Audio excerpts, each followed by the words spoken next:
Today, talking the new Metallica, talking super early Kiss. I'm opening the mail, but I want to kick things off by drawing for the winner in my Record Store Day contest giveaway.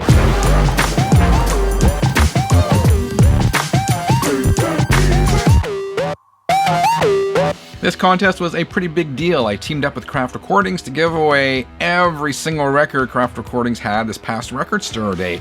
One viewer is going to win all of these records. It's super easy to enter. You had to subscribe to channel 33 RPM and you had to subscribe to Craft Recordings on YouTube. So let's roll the dice. Let's roll the dice and see who wins. And the winner is Crappy? I don't know. Crappy Fishing Mississippi and Mr. Mississippi Road. I have subscribed to Craft Recordings and I've been subscribed to channel 33 RPM for over a year. Awesome, congratulations. Drop me an email by May 3rd at channel33rpm@gmail.com. We will work through all the details and verify your identity. If I don't hear from you by May 3rd, Mr. Mississippi, I will draw again. Thank you to everyone who entered. This was a lot of fun, and thank you to the sponsor of this giveaway, Craft Recordings. Channel 33 RPM. All right, let's talk about the new Metallica First 72 Seasons. I picked this up at a local record store, Planet of Sound. They had two versions. They had the indie record store exclusive purple, and they had the black wax. I went for, drum roll please, I went for the black. If they had yellow, I may have gone for yellow. Kind of match this album cover, but in this case I just went for black. Speaking of this album cover, I'm not crazy about this. It should say Metallica up on the top, right? Instead of just the M. I know this is not the first time they've done this. They did this with the Symphony record a while ago. In general, I'm not crazy about the album cover, the yellow and all that. It's okay, but I don't know. What did I think of the record? I honestly really wanted to love this record, and I didn't. I liked it. I think it's good. I just don't love it. I know a lot of people have said they prefer this to Hardwired. I liked Hardwired to Self Destruct better. That one immediately got out of the gate. It grabbed me. It hooked me in. This one hasn't. I mean, the songs kind of, again, to me, this is just me. The songs kind of blend in with each other. They're all kind of the same tempo. They don't really have the hooks I'm looking for. They got the riffs. Don't get me wrong. The riffs are killer. This is probably some of James's best rhythm playing he's ever done. But the songs, they're not doing it for me. I'm sorry. I know a lot of hardcore Metallica fans are like, you got your fingers and the thumbs down. I get it. I've listened to this 4, 5, 6 times. I keep listening to it. But out of the gate, it wasn't as good as I had hoped for. That said, some of my favorite albums of all time I did not love right away, and I got into over time, so maybe that's the case here. I've also heard people say the CD was brickwalled. I think the record, it sounds good. It sounds fine. There was a insert in here as well. Oops. There was an insert here as well with lyrics and credits and whatnot. And I don't regret buying it. As I said, I dig it. I just don't love it. Here's another record I showed you a few weeks ago when I went record shopping in Toronto. I picked this up at Sonic Boom. I've had a few people ask if I can come back and share my thoughts on this. This is the original Wicked Lester sessions. And Wicked Lester is the band Paul Stanley and Gene Simmons had before Kiss. And going into this, I had heard this before. I knew this wasn't a great record, but I thought the packaging was cool. And there is some historical significance to it, right? I mean, this is, if you're a Kiss fan, naturally you would be interested in hearing what Kiss sounded like before Kiss. And this does not sound anything like Kiss. It's kind of like funk. It's got this funk, soul, rock and roll thing going on, which I guess shouldn't surprise me because that music is part of Paul Stanley's roots, right? He did that Soul Station record a couple years back, so it's not horrible, but it's not great. To me, there's two highlights. One is She, which appeared later in a Kiss record, but this version has flute on it, and it probably has more in common with Jethro Tull than it does what we would later see with Kiss. I also dig the version of Love Her All I Can on this. Again, Kiss recorded that song later. This is a much more funky version. But it is a lot of fun. I made a note here. Long, Long Road is my least favorite track on here. I never need to hear Paul Stanley singing about the Great Depression again. I'm not kidding you. Paul Stanley is singing about the Great Depression. Anyway, this is not a must-have, but if you are a Kiss fan and you kind of want to see the roots of Kiss, it's worth picking this up. This is obviously an unofficial copy. Someone asked me how much I paid for it. I paid $36.99 Canadian at Sonic Boom Records in Toronto. Okay, let's open the mail. What do we have here, dear 33ers? What do we have? I'll show you this one first. Let me read the letter. Some cool stuff, by the way, in this week's mailbag. Some really cool stuff. Okay, here's the note. Signed, Joe Lynch. Thank you, Joe, for sending this. Joe wrote, "Hello, Frank. I noted in some of your videos last fall you were amazed that there was no Blu-ray with your Alice Cooper albums. So this is Alice Cooper live from the AstroTurf. And I opted to get the record, but it came with the DVD. And I watch my movies on the big screen. Always looks better on Blu-ray, right? So that's what Joe was talking about here. He said, and I can't believe this, he said, I got you a copy, but forgot to mail it, and I just found it.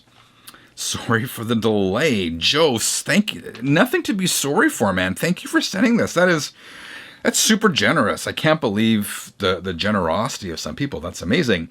He says, thanks for making the videos. I enjoy them. Joe Lynch. Awesome. Where was Joe from? Is there a return address on here?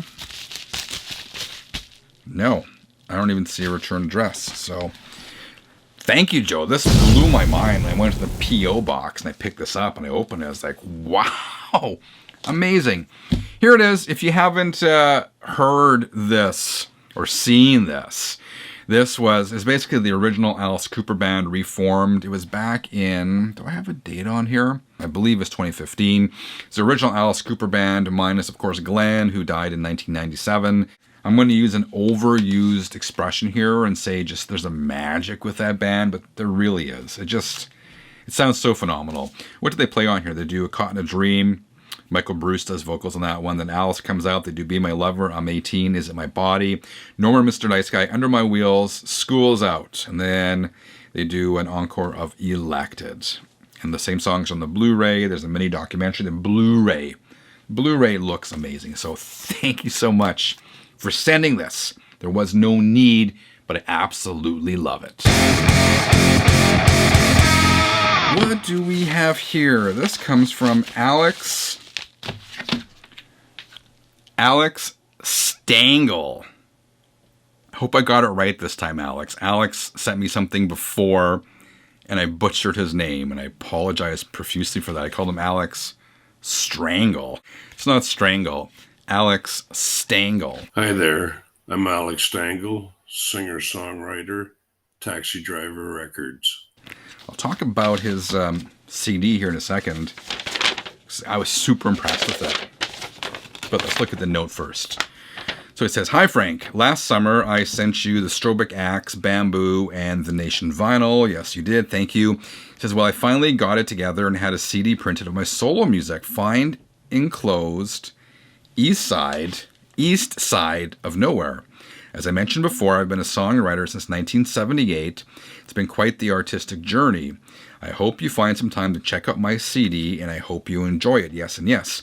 If you decide to give me a plug on your mailbag episode, of course I will. Remember, my name is Stangle, not Strangle.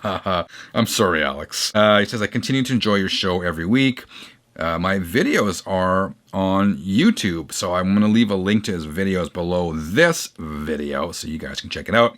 Take care and continued success with your channel, Alex Stangle. So here is the CD.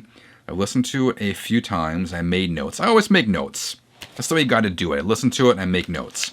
So generally, singer-songwriter stuff doesn't do it for me. But this Absolutely did. It's laid back.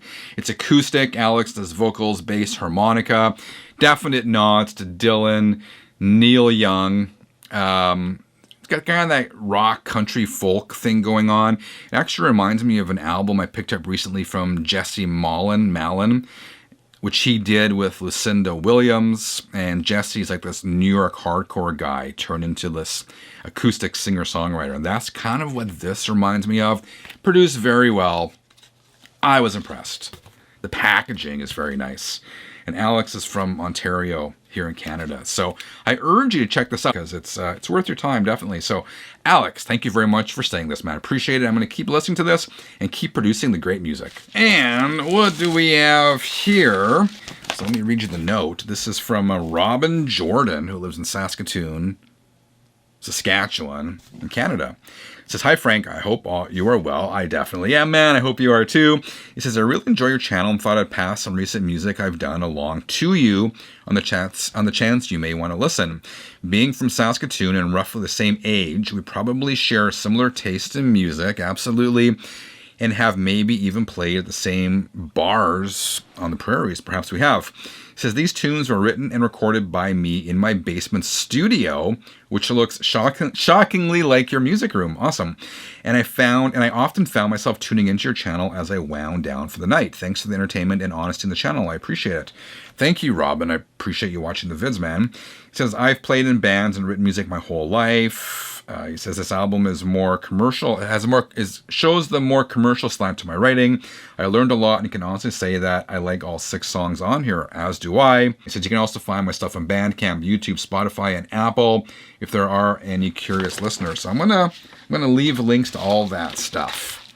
And he did send me a few copies of this compact disc. Robin Jordan. There you go. The album is called 20th Century Ghosts. The title is very appropriate because a lot of the music on here is a real nod to the music of the 20th century, particularly in the 1980s. That's my impression anyway. Again, I made notes on this. I always do. In my notes here, I say the name 20th Century Ghosts absolutely foreshadows the music. It's good straight up rock and roll with a bit of an edge. Some obvious nods to 80s to mid-80s rock, including Bon Jovi, Rick Springfield. Even a bit of a Springsteen vibe in parts. It's guitar, drums, bass, and a sprinkling of keyboards throughout. It's also got a bit of a blue-collar feel to it. I dig all the tracks. My favorite is probably It All Got Weird, which has a bit of a Danko Jones feel to it. Anyway, Jordan, thank you. Sorry, Robin Jordan. Slip of the tongue, I apologize. Anyway, Robin, thank you very much for sending this CD. I absolutely dig it. Dear 33ers, do check out Robin Jordan. I'll leave links below this video because I do think you will dig it. All right, 33ers, let me know what you thought about this video in the comments below. I'm going to leave another video here on the screen. I do think you should check it out because I think you will dig it. I'll see you there in a couple of minutes. Till then, keep on spinning.